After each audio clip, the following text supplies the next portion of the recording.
Hello everyone, welcome to How to Browser YouTube channel. In this video I'm going to be showing you how to change audio view options in Davinci Resolve. So let me drag some videos here in the timeline. Right, let me grab another one.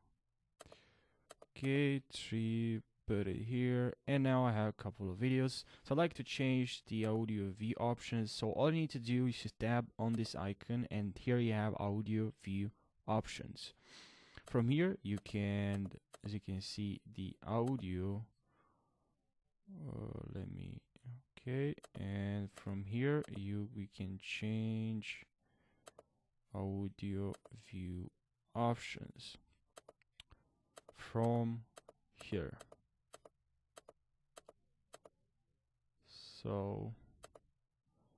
So that's how you change audio view options. All you need to do is just to go to this icon, and from here, as you can see, you have audio view options. So thank you for watching this video, and if I helped you out with this tutorial, don't forget to subscribe and like this video. I really appreciate that.